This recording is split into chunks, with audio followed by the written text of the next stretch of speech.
Alright guys, Mummerdick here. Here for my very late review. I apologize guys. Had some family up and things like that, personal life, but it was fine. But like I said, I'm still here to do my review for the books that came out for the 24th.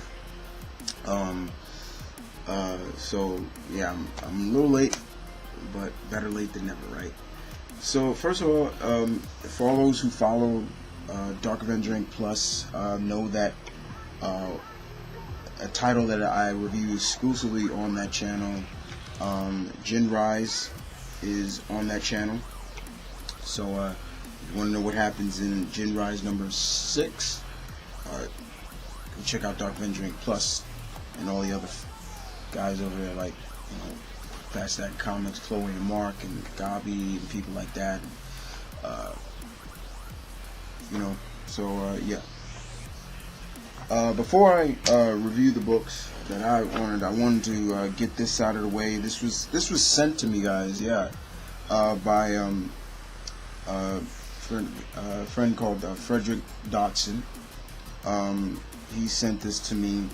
It kind of is getting me geared up for the next mini series that's coming for ZENESCOPE, and it's called Realm Knights. This is a one-shot, and it's basically the team that's coming this month, I think, or next month. It's a team of heroes, well, the people of the ZENESCOPE universe. For example, Robin Hood, Red Riding Hood, Captain Hook, people like that.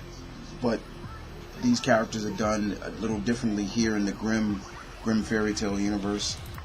And just think of the Avengers, but just with classic characters, but Grimm style, pretty much. And but it was fun, a very good one shot, and I thank Frederick a lot for the send, very much. So yeah, Realm Knights, one shot. Yeah. The story takes place, I'll let you guys know, the story takes place before the Unleashed story that's going on in ZENESCOPE right now. Alright, so let's get into the books that I have for you guys. Alright, let's start off with DC. And the first issue we're talking about is none other than Aquaman number 22, Jeff Johns, Paul Peltier. This is still continuing the story between Arthur, still really adjusting to life as the king of Atlantis, and of course this dead king who's superior, who is quote unquote the king that came before an ancient king of Atlantis, in a sense. And it's not looking very good for Arthur. He is reunited with Mira, of course, but there is a lot of things going on in this book that, good. For example, Tula and, some other members, are up on the surface world getting ready to break out Orm out of Blackgate prison. Atlantis is being attacked by what was his name? Damn, I'm forgetting his name right now. By the scavenger and things like that. So there's a lot of things, and Arthur is in dire straits with fighting this dead king. And but it was really good. This is definitely probably Jeff Johns' best book that he's writing right now. I definitely agree with that. And Aquaman number 22. Alright, then move on to Batman the Dark Knight, number 22, when allies become total and deadly enemies. Brett Hurwitz and Alex Maleev do the artwork, the interior artwork. I like Alex Maleev's artwork. liked him since he did Daredevil. When Bendis was writing it. So it's fine, and it works well for Batman. The bottom line in this, guys, is that this is kind of not what it appears to be, in a sense. I know this book has been out for a couple of days now, but still, I'm trying not to spoil too much. There's a certain individual from Batman's Rogue Gallery that is, well, I can't spoil it too much, but it does have to do a lot with Clayface in this issue. And my phone, sorry. And Clayface, well, is in disguise as Commissioner Gordon, and he is trying to blackmail and set up Commissioner Gordon for a major fall. And I'm going to end it right there. Does he succeed? Nah, you just have to read it. But let's just say he was trying to set Commissioner Gordon up for something very harsh and badly.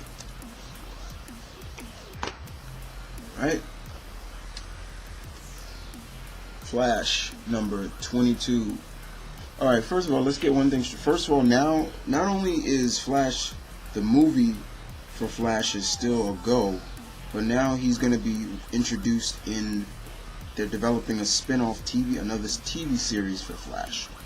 Things are looking up for the Scarlet Speedster. Cool. He's going to be introduced in Arrow, and then spin-off series. Francis Manipool, Brian Buccello. This was good. This was really good.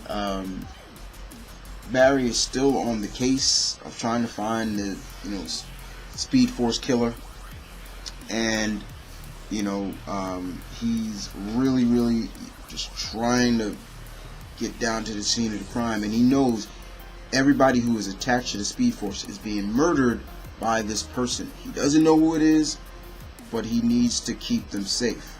So what he does is he runs to Iris, and he tells her, you're going to be with me for a while. And the biggest buzz, of course, yes, like over the internet, was the fact that Iris was in a Speed Force costume to basically hide the residuals of the Speed Force, that because she was there. And, you got Patty being very much jealous and everything like that, and it's like, I definitely agree with Gabi. It's like, you have nothing to worry about, Patty. That's not the type of guy Barry is. So, why are you worrying about it? But we finally get a confrontation between Flash and Reverse Flash. We still don't know who it is. We finally get a confrontation between them, which was really good. I wanted to see how Flash was going to be able to handle this Reverse Flash. Now, people have been asking me, who do I think it is? I'm hoping it's not Wally West, because A, that's just DC basically saying, okay, you guys wanted Wally West, here you go, here's Wally. Just shove it in there just to shut the fans up about, well, we don't have Wally, we don't have Donna, the other classic characters that should be in this universe. No. So I'm hoping it's somebody brand new, or somebody that's going to just have my eyes like this. Like, I didn't see that coming. But let's just say the fight between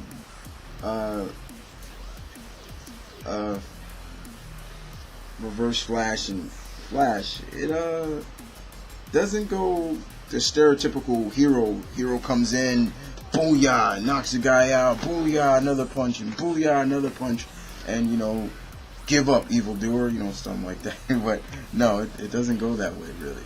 But other than that, Mr. Manipool and Brian Buccello do a good job with this issue. Very good, solid issue. Alright, and we move on to Talon number 10. Look at that cover. Bane's on the cover. Look, oh God, look at that. James Tillion IV and Miguel Sepulveda.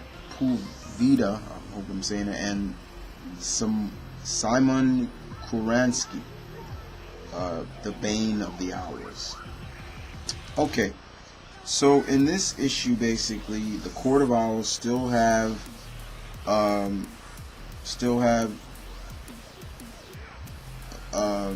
Calvin doing their bidding, you know, basically, because if they don't, the people that he loves, Sarah and Michelle, basically will be killed. As you can see here, let me just show you right here. The Court of Owls are brainwashing little Sarah, and then here, the Butcher is enjoying kind of torturing her mother, as you can see here, while Calvin is basically in Santa Prisca, and he's still on the hunt to look for Sebastian Clark, basically the Godfather, who started, one of the men who kind of started the Court of Owls. And he's dealing with these Venom-esque characters that pretty much take orders from Bane. Do we see Bane in this? Yes. The character he's fighting is a guy called Wolf Spider. And at first it looks like, you know, Calvin is no match for him. But now that, you know, because of what happened to Calvin, Bane snapped his neck. The Court of Owls resurrected him back to life. Now he's got healing factor again, his speed is enhanced, you know, everything like that. He's a match for this Wolf Spider. But doesn't look so good for Calvin, especially at the end of the book. It ends on a dun dun dun moment. Especially in the basically he confronts the man that killed him, you know, basically snapped his neck, you know, once again. But it makes you wonder, you know, will Calvin succeed? You know, he's only doing this because the Court of Owls have the people he loved, or do they because Calvin did something which I'm not going to spoil, but other than that, Court of Owls number 10, solid, very solid, as always. I mean, Talon, excuse me, what's it, Court of Owls? Yeah, Talon. Yes, we're ending this on DC on Titans. Teen Titans number 22. Scott Lobdell, Eddie Barrows. Some people say, well, Chris, why do you keep reading this? 3 reasons. Mainly, majority pretty much one, but Tim. It's Tim. We're Tim. It's Tim, it's Casey, Wonder Girl, Kid Flash, you know, Superboy a little bit, but it's those 3 because this is the only book you can find those characters in. So I'm staying loyal. And I don't care for that goddamn, look at that ugly Raven. So this is kind of the end of their so-called dealings with Trigon. And the kids are really, they're trying to deal with what Trigon, you know, some of them, Trigon did something to them, a lot of them. And, you know, so they're battling their inner demons in a sense because of Trigon, what he did to them. Some of the great moments in here is what Red Robin did to Trigon, which was crazy. I'll show you right here. You know, since Red Robin now has those falcon-like wings. This is what he did to Trigon. He actually pierced Trigon through his eyes with his wings. It was kind of interesting. Trigon was loving it. He's like, yeah, you know. But it was okay. You know, Liddell, personally me, Liddell needs to get off this book and let a new writer come on this book, definitely. But do the kids succeed with Trigon? I'm not going to spoil it. But Beast Boy was really a big help in this as well. Raven seems to be a part of the group now, or is she? Because at the end of the book, we see that Raven may not be who she says she is. This Raven. But once again, ugly costume. But personally, me, yeah, Liddell needs to get off this book. Definitely. That's personally me. He needs to personally get off that book. Alright, so let's move on into Marvel. And we'll kick it off with Rick Remender, John Romita Jr., Captain America #9. Look at the cover, him and Armin Zola fighting. Alright, so in this issue alone, Remender hits us with something that was like an eye-opener to me. Like, what? So, the last issue we saw little Ian, the little kid that Steve was raising as his own, was shot and killed by an ally of Steve, Sharon Carter. She makes it to Dimension Z. And this is where it gets really, really crazy, because it's basically shown Sharon tells Steve, and basically I have to repeat this because this was really interesting. Sharon's telling Steve that she's like, you have to listen to me very closely. You haven't been here for a decade. You left me in the train station not 30 minutes ago. So basically what Sharon was saying is, when Steve was transported to Dimension Z, he wasn't even there a decade. He was only there, it's only been 30 minutes and half an hour. And Steve is like, no, wait, Sharon, I've been here, no, this isn't true. I've been here over a decade, fighting and everything like that, raising Ian and everything like that. And she's telling him, no, you haven't. There's a great fight scene between Armin Zola and Steve Cap in here. Very, very gritty, raw stuff. Steve does some stuff in here that just is like, oh man. Armin Zola's other child, Jet Black, is helping out some of the inhabitants of Dimension Z escape. But that was the big twist. But the real question is, that's the real major question about this issue is, was it all in Steve's head, or has he been in Dimension Z for more than a decade? Or has it only been 30 minutes? We don't know. But it's time for Steve to escape Dimension Z with the help of Sharon and Jet Black.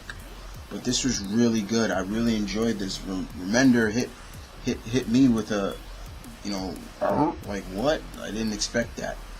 But a very decent job from Rick Remender. Very much enjoyed this. Captain America #9. Alright, and we move on to New Avengers. This is the prologue to Infinity. Looking forward to that event. Once again, I'll say it again. We're getting an authentic villain. It's a classic story of heroes versus villains, not heroes versus heroes. Enough of that stuff. I'm getting burnt out on the hero versus hero stuff. Now we're getting a straight up villain, and who better than Thanos, right? So we got Jonathan Hickman. I'm a big Hickman fan, and one of my favorite artists, Mike Deodato Jr. on the artwork. This pretty much, that cover right there sums up a lot. this really focuses on the Inhumans, and I know Marvel has some big plans for the Inhumans later on. I know Fraction is going to be leading the charge of writing a new Inhumans title, but in this definitely focuses on Black Bolt and his role and everything like that, and what's going on. And this was so good, guys. I don't want to spoil it at all. There's a lot of things going on. For example, Wakanda attacks Atlantis. T'Challa has to tell Namor about it. It's just getting really dire very fast, very quickly. Just a lot of stuff's going on. Earth is invaded by some individuals that we're going to see play a big factor in the Infinity story arc. But yes, indeed, it was really about the Inhumans. Now, do all these members of the Inhumans, Trigon, Crystal, Medusa, my man Karnak, and oh God, how am I forgetting his name? I can't believe I'm forgetting the guy who stomps. Damn it. Forgive me, guys. But no, it's really focused on Black Bolt, Medusa, and his brother, Maximus the Mad. And yeah, it's good stuff, guys. Very good. Don't want to spoil it. If you are reading New Avengers, tell me what you thought about that. Or you like me, like, something's coming. Something is coming. Scarlet Spider number 19. Chris Schultz still does a fantastic job with this title. This is still continuing the team up with the Wrath story arc, the team up between Kane and Wolverine, and them dealing with the Guild of Assassins. And they're also now fighting an external in this. And her name is Kandra, the Red Death. She knows the X-Men. That they're familiar with her, and she loves the sound of her voice. That even Kane even said that. She's like, she loves the sound of her voice, and it's gritty. It's just gritty stuff from Kane and Wolverine. And Kane does some things in here that just really bugs Wolverine. He's just like, why did you do that? Especially in terms of what happens to the Guild of Assassins. I'm not going to spoil what it is. If you want to know, message me and I'll tell you. But it does have something to do with Wilson Fisk. But it was good nonetheless. It was really funny, especially at the end, especially with Kane's Kane's companion. I can never pronounce her name right, but she's just really bugging the heck out of the X-Men, because she's still at the X-Mansion, at the school, and she's like, when are you coming home, Wolverine? She's annoying us all. It's really funny. That was really funny. But this was good nonetheless. Like I said, Yosh still does a very, very good job with the title, and I think the next issue is dealing with the meeting between Kane and Spider-Man again, I think. But yeah, good stuff. And speaking of Spider-Man, Superior Spider-Man number 14.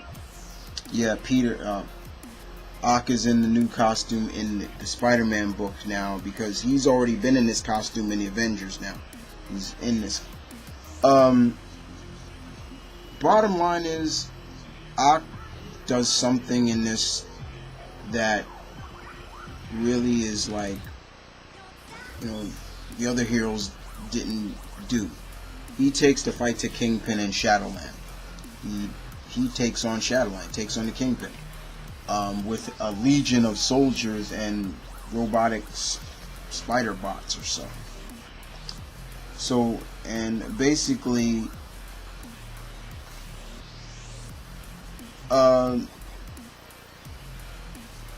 you know, as you all know, in the last issue, Ock basically blackmailed JJ into giving him free range as Spider-Man. So basically, as him being Spider-Man, he's not accountable for, by law. So anything he does, he can't be accountable for it. Once again, a dirty, crafty piece of crap move that we get from Ock. Now, I'm not saying that this wasn't good. It was good. It was very good. But once again, I read somewhere with somebody saying, "I'm glad Peter's dead. That nerd is dead. He didn't have the balls to do what Ock does." What? Why should he do what Ock does? That's not what Peter is. So why are you going on about that? Once again, all this is, you can say what you want about, Ock's, he's pushing the envelope, he's doing all this, he's getting the job done as Spider-Man. But as always, there's consequences to his actions. And we're going to start, and I guarantee you, we're going to start seeing that very soon. So all you people that are just really up Ock's ass because of what he's doing, I guarantee you, there's going to be some consequences. And we are kind of seeing the foundations of it in this because of his actions and what he does in this with Shadowland and the Kingpin in the hand. Even the Kingpin even realizes in this is not Spider-Man. This is not the Spider-Man that he knew all these years. And all Jonah could do is just watch, because Doc is blackmailing him. But mark my words, all you Ock Spidey fans out there, consequences are coming, and they're coming fast, and I can't wait to see how Ock deals with that, especially with a certain individual who is slowly making his niche. But other than that, it's still good. I'm still riding this through. It's very good nonetheless, but there are consequences to Ock's actions, and they're gonna bite him in his ass sooner enough. Uncanny Avengers number 10, Rick Morender, Daniel Acuna does the artwork. Get a good look at the cover. Yeah, Marvel has been selling this very much. The new Horseman. Am I happy to see two of these characters? I ain't too happy to see back. Two of them I can give a damn about. Okay, and you should know who it is. Daken, I cared less about Daken when he's alive, and you all know me about the Sentry. I can't care the fuck out of the Sentry. I don't give a shit. But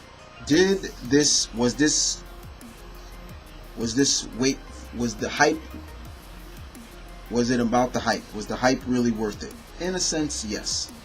The Horsemen make their presence known, and they deal with each individual kind of members of the team in a certain way.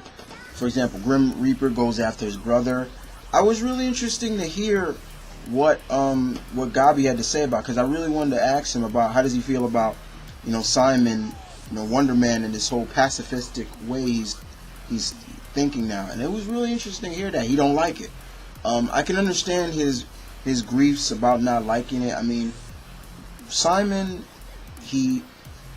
after a while, Simon started the ionic energy started to leak into his brain, so he started to become a little bit more twisted, and he started thinking differently, even attacking the Avengers.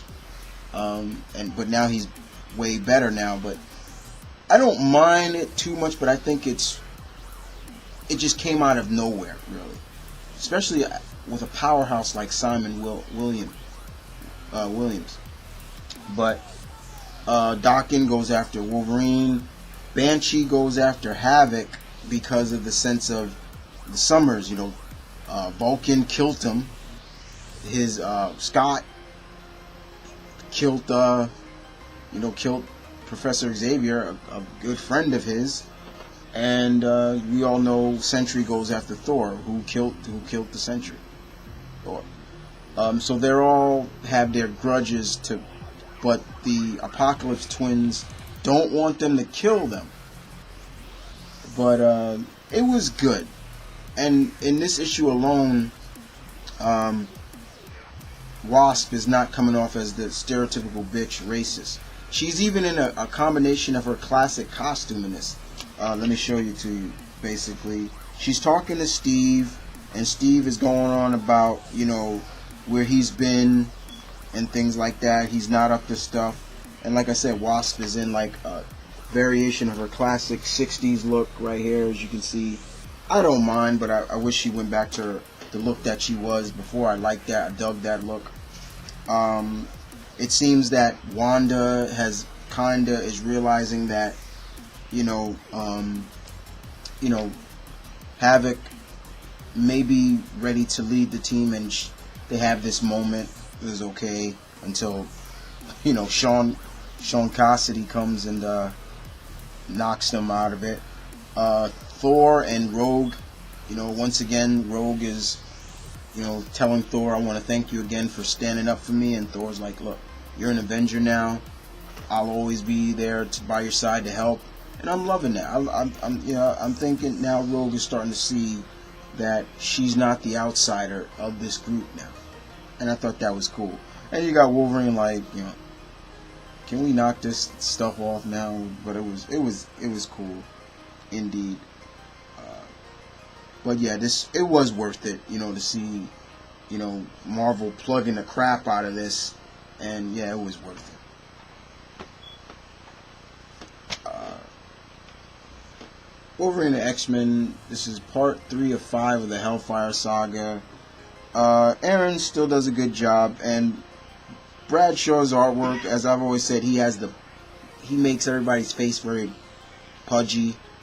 And I don't mind it, you know, I tolerate it. And basically, you know, the team, they're still trying to find the kids. Kid Omega, you know, of course, is dealing what's going on in, you know, the club. And, you know, Ova is, you know, she's still trying to figure out who's the one that shot Brood. She comes into contact with the person that did it, and it gets dire. There's a lot of fighting in this, especially that's going on in the Hellfire Academy. And once again, Husk has really just lost her damn mind.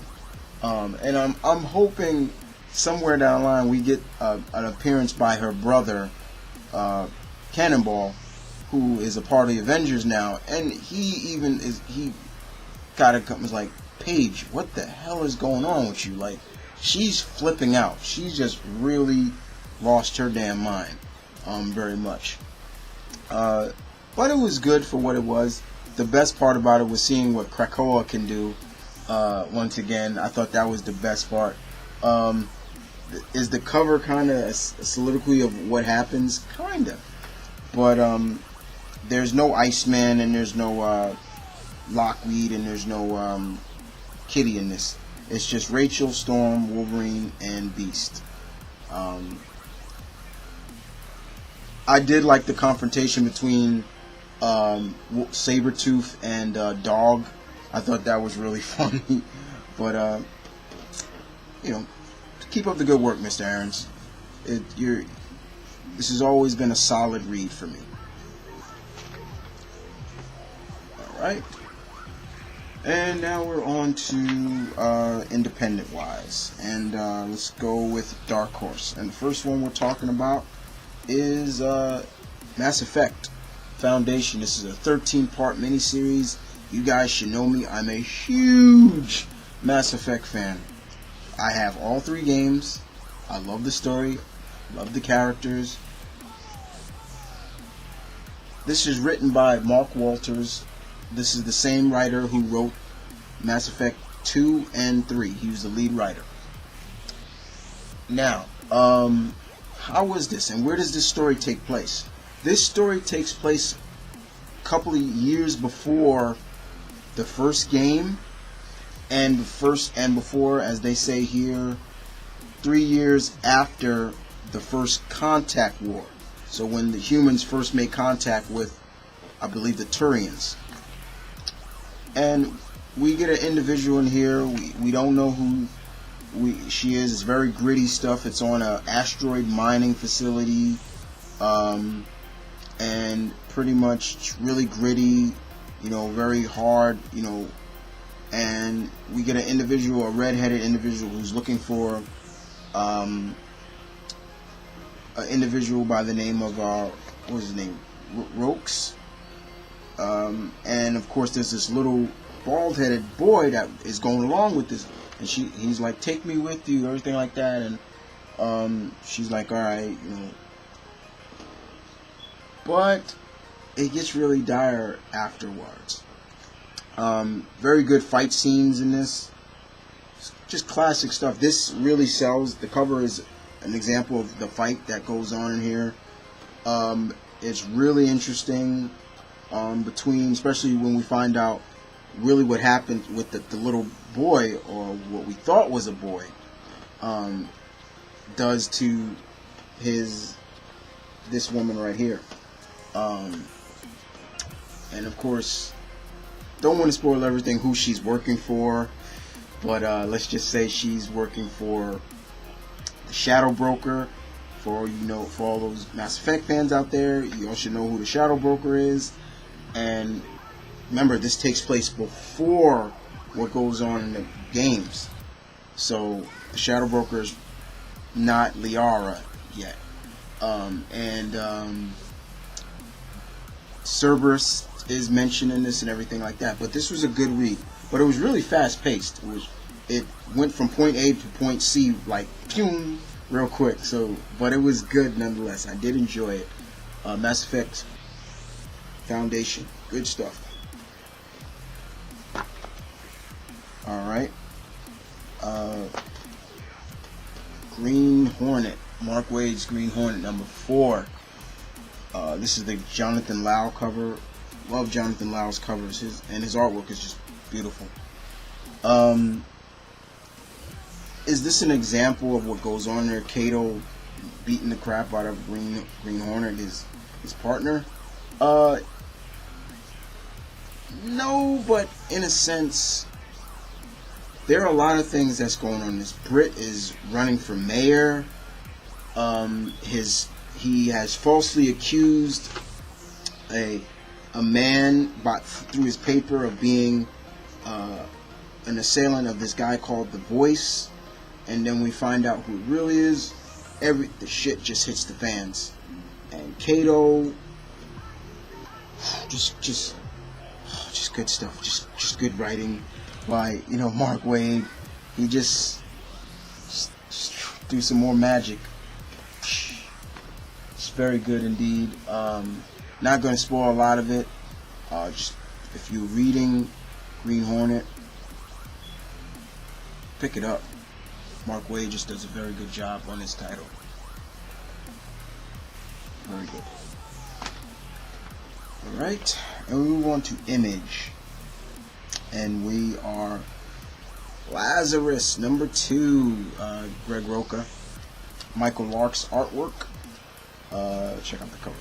I'm looking for Rever on the cover. So basically in this now we get to see Forever's family, the Carol family. We finally get to see the rest of the family. Her brothers, her sister, and her father. We get some very, very interesting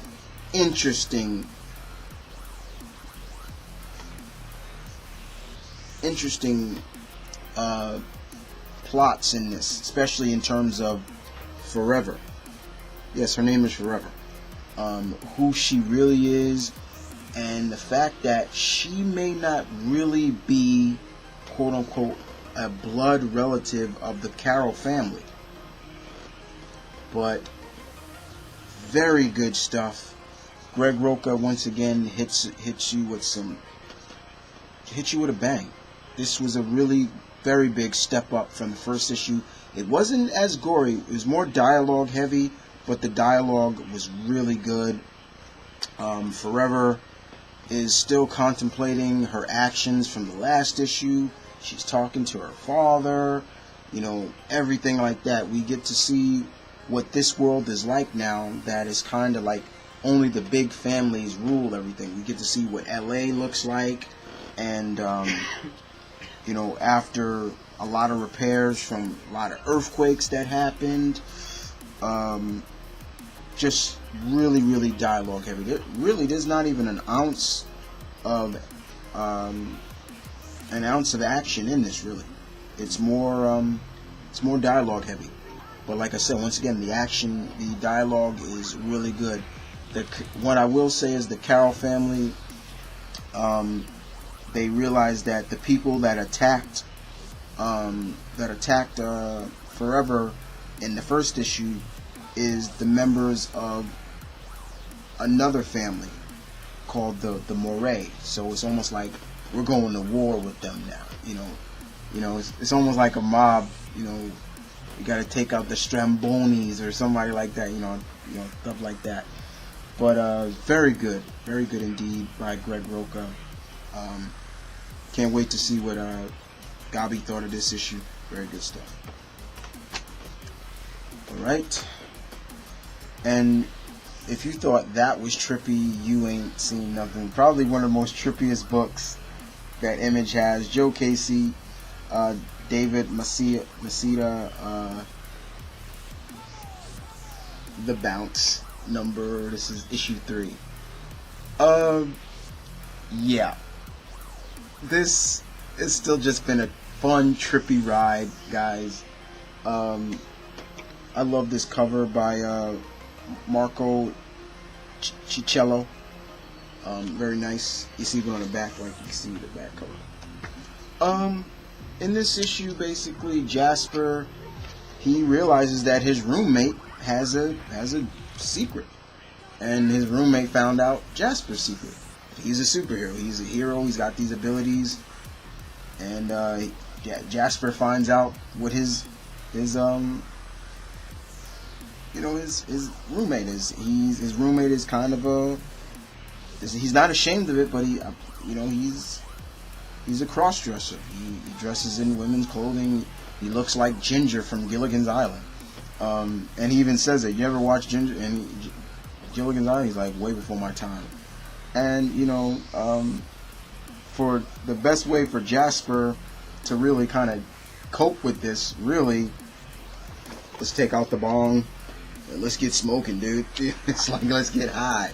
It's really funny. And, they're smoking, and both of them, it's really funny.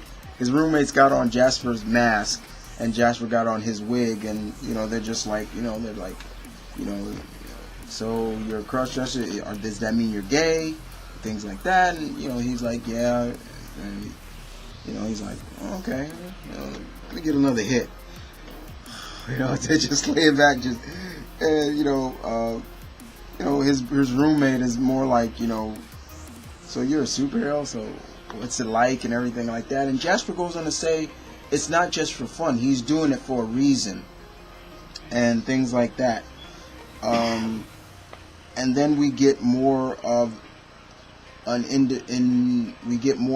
backstory into Jasper's past, of how he may have came to get his abilities, his bounce abilities, and which was really fine. We see him actually for the first time, his powers in action.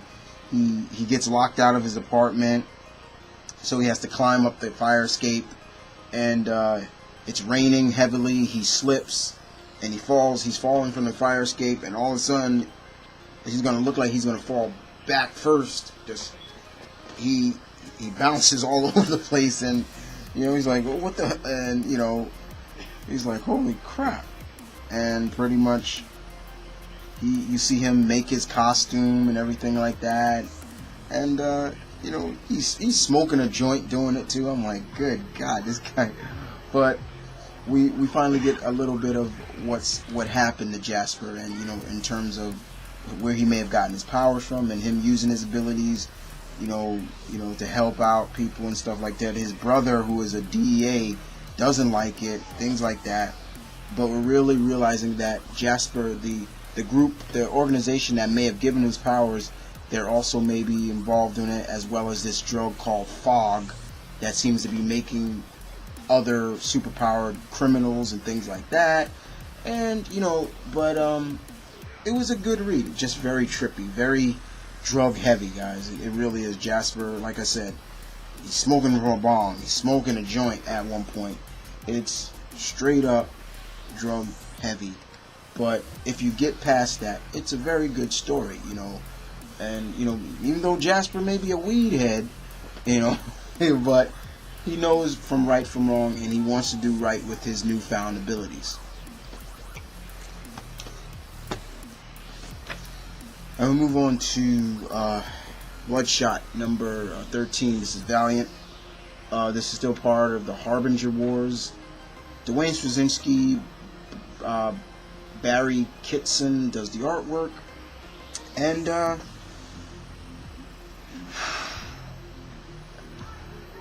Bloodshot's still just trying to keep the kids safe that he has, and a lot of people are after him, including Toya Harada, this powerful psychic who has powerful telepathic and telekinetic abilities. That seems to be, in leagues with the, maybe the person that, the head of who kidnapped these kids and everything like that. And then he's also the leader of the Harbinger Foundation. And then, of course, we have, he's trying to keep these kids safe from another group of telepaths and psychics and things like that, and it's getting really dire. Of course, the woman that he's traveling with, the EMT that he has been with since the beginning, Kara Murphy, she's like, Bloodshot, I want out, and Bloodshot knows this. He's like, this is not her war. I brought her into this. I gotta get her out of this. So he gives her some coordinates and tells her, if things go dire, run to these coordinates.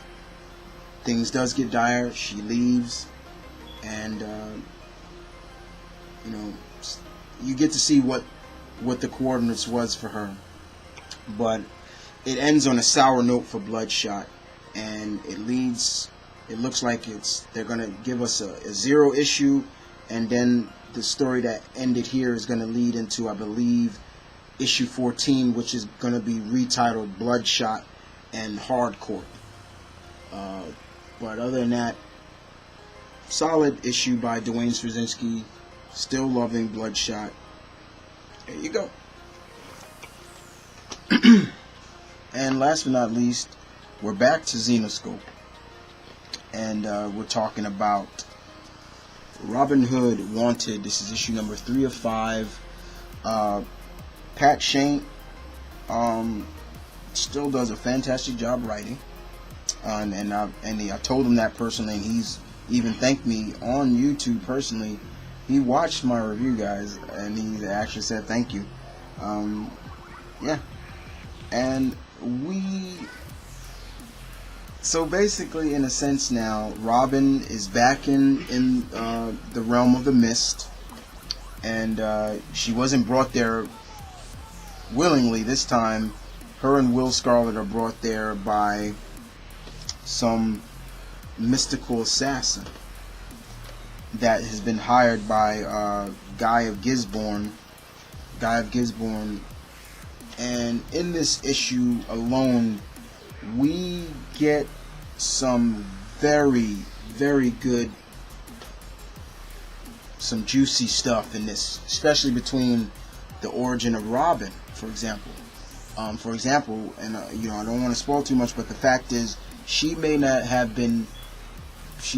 be born from Earth, the Earth realm. She was born here in the realm of the mist, and she believes it too, because the memories now are starting to flow into her like a. They're just hitting her now like you know, like data. Boom, she's just getting memories of it, and especially in the place that, you know, they're at, it's kind of just really, you know, getting gritty for her. But that was the main gist of this. Now the question really is, does Robin believe all of it, or does she believe that it's the people, guys, Gisborne and all of them playing head games, or just so they can get one up, you know, things like that. But in a sense, she's starting to believe.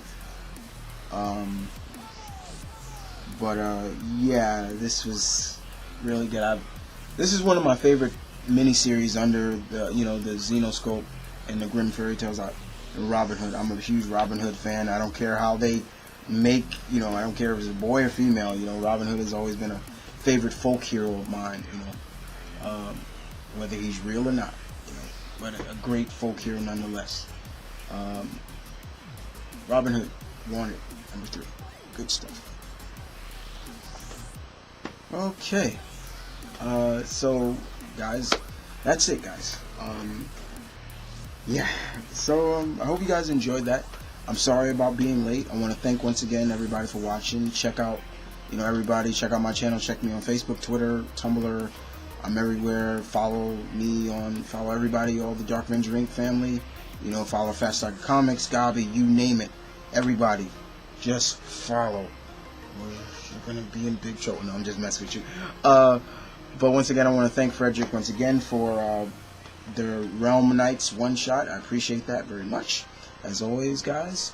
And this is Mom Running Kid saying peace and love. Stay tuned, keep it real, guys, always. I'll catch you guys on the next episode. Now, you guys can just chill to the next episode. Yeah, you guys take care.